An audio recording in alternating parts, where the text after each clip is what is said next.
March 14th, 2024. 5:47 a.m. Southern California. 36 black Chevrolet Suburbans idle in a staging area beneath the fluorescent wash of a vacant shopping center parking lot in Gardena, California. Engines running. Radios crackling with encrypted traffic. Inside each vehicle, teams of federal agents check ballistic vests, confirm addresses, synchronize watches. At precisely 6:00 a.m., they move, not to one location, not to two, to 14 addresses simultaneously, scattered across Los Angeles County, Orange County, and the Inland Empire. Front doors breached, search warrants executed, filing cabinets seized, hard drives imaged, cell phones confiscated. This is Operation Compassion Con. And the people being dragged from their beds this morning are not drug dealers, not arms traffickers, not gang leaders. They are hospice care owners, people who built businesses around a single sacred promise to comfort the dying. To ease the final passage of America's most vulnerable citizens, to hold the hands of those who had no one left to hold theirs. Instead, they stole $146 million. The investigation began not with a whistleblower, not with a tip, not with a dramatic confession. It began with a number. In late 2021, analysts at the Department of Health and Human Services Office of Inspector General flagged an anomaly in Medicare billing data originating from Southern California. Hospice claims from the region had surged 34% in a single fiscal year. The national average increase was 4.2%. California's non-southern regions showed 5.1% growth. Something was wrong. The analysts drilled deeper. They isolated clusters of hospice agencies, some newly licensed, some operating for less than 18 months, that were billing at rates 3 to 5 times the national average per patient. Agencies with 12 to 15 enrolled patients were submitting claims consistent with patient loads of 60 or 70. Agencies operating out of single-room offices in strip malls were generating revenue that rivaled established hospital-based hospice programs with decades of operational history. The data told a story. And it was a story of fraud on a breathtaking scale. By February 2022, the FBI's Los Angeles field office opened a formal investigation. Case agents from the Healthcare Fraud Unit were assigned. They would spend the next 2 years peeling back layers of deception so elaborate, so deeply embedded in the fabric of California's hospice licensing system, that even veteran fraud investigators would describe it as among the most sophisticated schemes they had ever encountered. The scheme operated on a simple but devastating premise.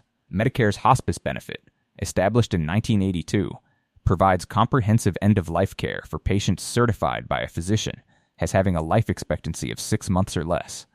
The benefit covers nursing visits, medication, medical equipment, counseling, and around-the-clock crisis support. Medicare pays hospice providers a daily rate for each enrolled patient, roughly $200 per day for routine home care, and significantly more for continuous home care and inpatient respite care. The architects of this fraud understood that system with surgical precision. They recruited patients who were not dying. Homeless individuals, undocumented immigrants, elderly residents of board and care facilities who spoke limited English, people isolated by poverty, by language, by circumstance, people who would not ask questions, people who would not complain, people who, in the calculus of this criminal enterprise, were not patients at all. They were billing units. Recruiters, known in the scheme as marketers, fanned out across Los Angeles County's most vulnerable communities. They visited homeless encampments beneath freeway overpasses in Skid Row. They walked the hallways of unlicensed board and care homes in Koreatown and Compton. They sat in the waiting rooms of dialysis centers and methadone clinics. They offered cash. $50, $100, gift cards to fast food restaurants, prepaid phones. Sign here. We will take care of everything. The patients did not receive hospice care. Many did not know they had been enrolled. Some were visited once, a cursory check of vital signs, a signature obtained on a consent form printed in a language the patient could not read, and never seen again. Others received no visit at all. Their names, their Medicare numbers, their diagnoses were simply entered into billing software and converted into claims.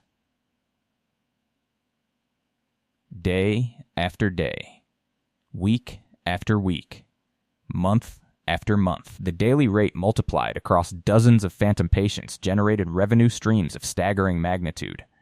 One agency, operating from an 800-square-foot office suite in a Downey strip mall between a nail salon and a tax preparation service, billed Medicare $11.4 million in a single calendar year. Another, registered to a residential address in Pomona, submitted claims exceeding $8.7 million over 14 months. The money flowed. And the people at the top lived accordingly. Federal agents executing search warrants on March 14, 2024, documented the proceeds of fraud with meticulous inventory lists. At the Encino residence of one agency owner, agents seized a 2023 Mercedes-AMG GLE 63S, valued at approximately $135,000. A Rolex Daytona. $47,000 in cash stored in a bedroom closet inside a Louis Vuitton duffel bag. Mortgage records for 3 investment properties in Las Vegas. At another residence in Irvine, agents found wire transfer records showing $2.3 million moved to accounts in the Philippines over an 18-month period. A safe deposit box at a nearby bank branch contained gold bars weighing a combined 14.6 ounces. The contrast was obscene. Patients enrolled in the scheme, many of them genuinely ill, genuinely in need of real medical care, received nothing. Their names were harvested.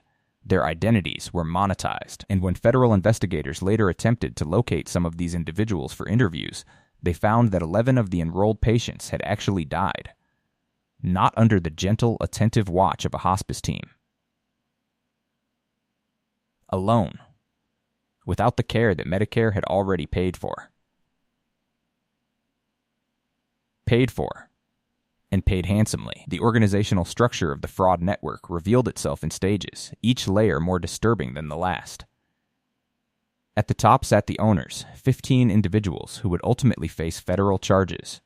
They were not career criminals in any conventional sense. Several held legitimate healthcare licenses. 2 were registered nurses. 1 was a licensed vocational nurse who had previously worked for a reputable hospice program before recognizing the profit potential of operating outside the boundaries of law and conscience.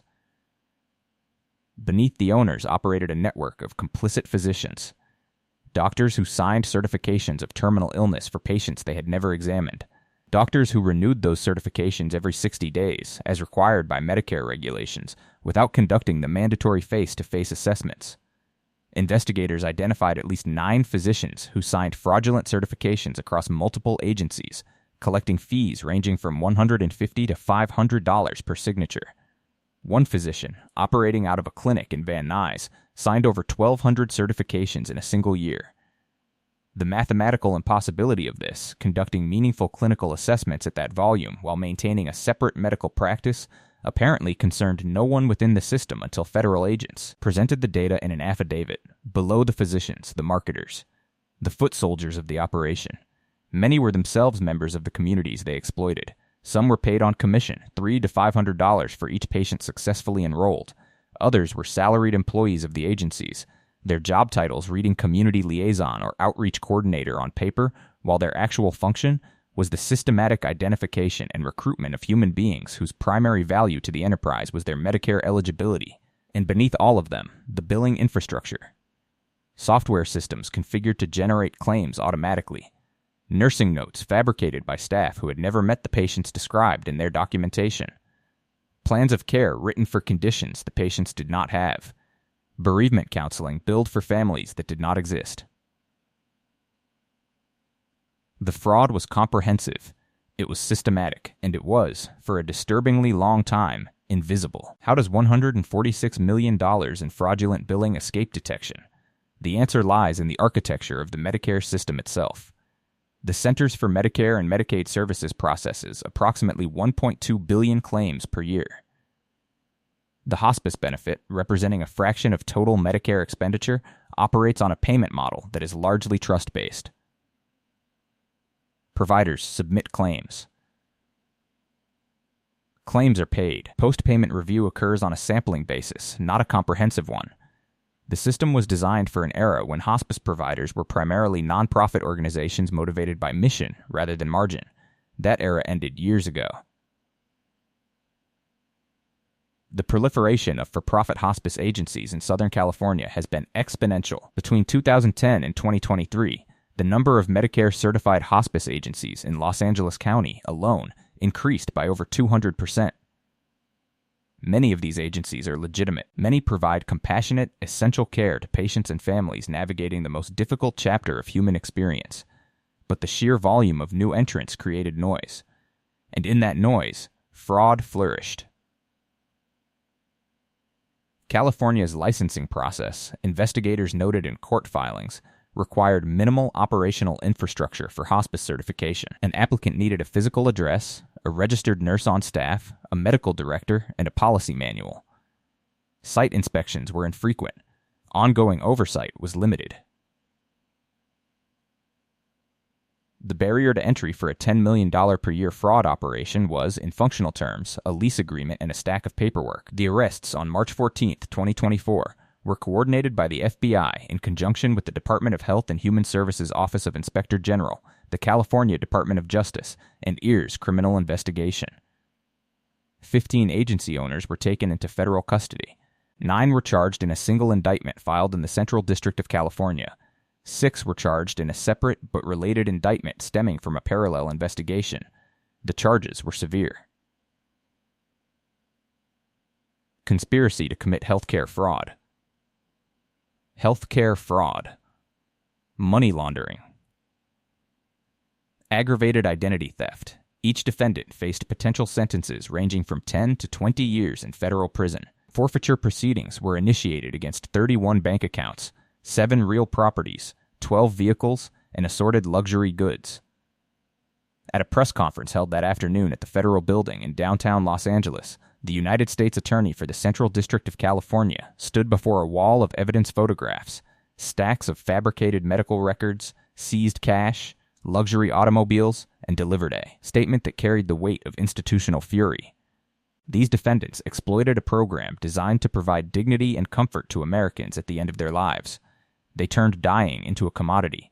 They turned compassion into a profit center. And today, they are being held accountable.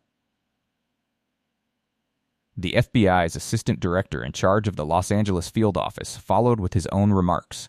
This investigation represents one of the largest hospice fraud takedowns in the history of federal law enforcement. The message is clear. We are watching. We are analyzing. And we will find you. In the months that followed, the judicial process ground forward with its characteristic deliberation. Plea agreements were negotiated. Cooperating defendants provided testimony that expanded the scope of the investigation further still, leading to additional charges against marketers, billing staff, and 2 of the complicit physicians. By the fall of 2024, sentences began to be handed down.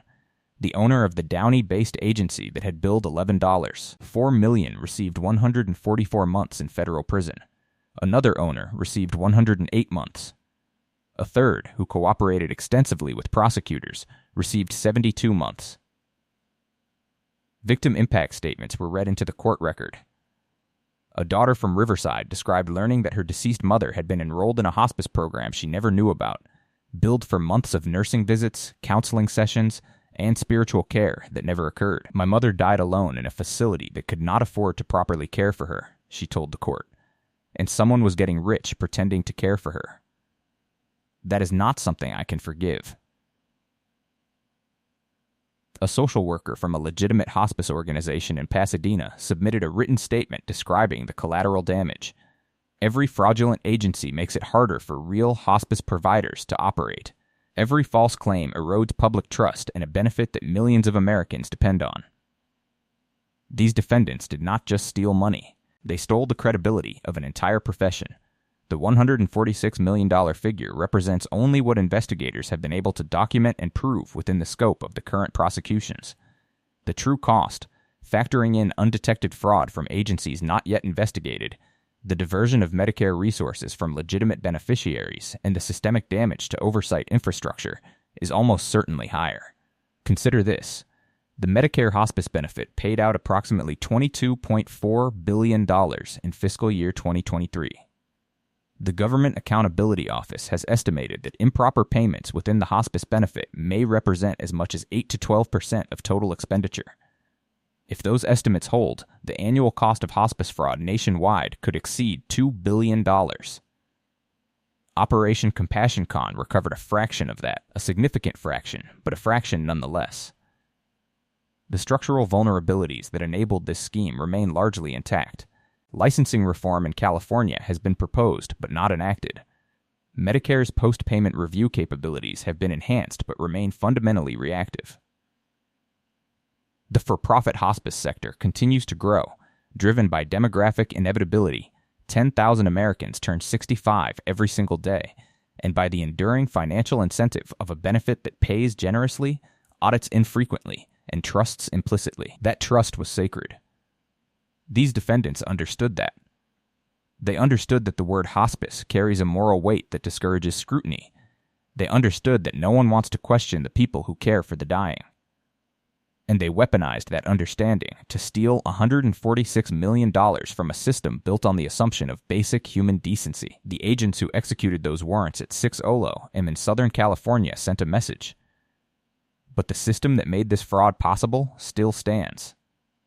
The question now is not whether justice was served in this case. The question is, what happens next?